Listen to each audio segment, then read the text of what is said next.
On top of is body cameras and why Portland police still don't have them. Even after the police reform reckoning that was 2020, PPB remains the largest police department in the country without body cameras. And after failing several times to make this happen, last week, the Portland City Council set aside millions basically to try again.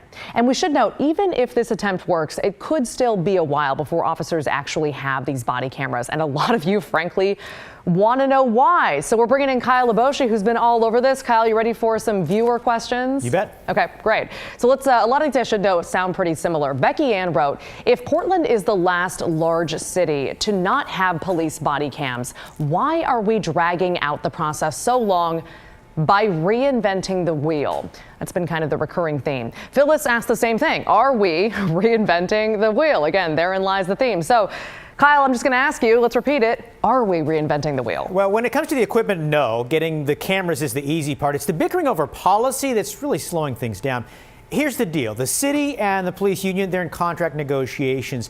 And one of the sticking points appears to be body cameras. The union supports them, but previously has said it wants officers to be able to look at the video before writing reports. The idea is they'll be more accurate. Civil rights activists argue that's just not fair. Officers can craft their story around the video, and victims, they can't look at the video immediately after an incident or before making statements. Gotcha. We have another question here. Shelley asked, other cities have body cameras. What are best practices from those departments? Right. Good point, and really got me curious, specifically related to this issue, whether officers can review body cam footage before writing those reports. I looked at policies for 4 different agencies in Oregon that currently have body cameras. Gresham, Forest Grove, Beaverton, and Eugene. They all allow officers to look at the video before writing reports. In fact, here's how Beaverton spells it out. Officers are allowed to review the recordings from their body-worn cameras.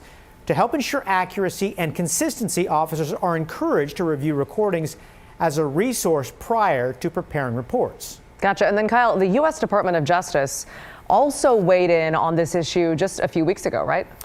Yeah, if it wasn't complicated enough already.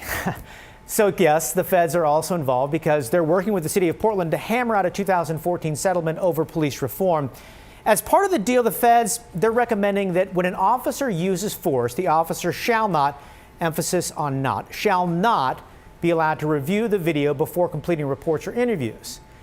Again, we're not reinventing the wheel here when it comes to the cameras and the equipment. Instead, it's the debate over policies. That's what's really slowing things down. Yeah, slowed it down for a while, and it continues, it seems, to be slow, but we'll see if we get some progress this time around. Kyle Laboshi, thank you so much.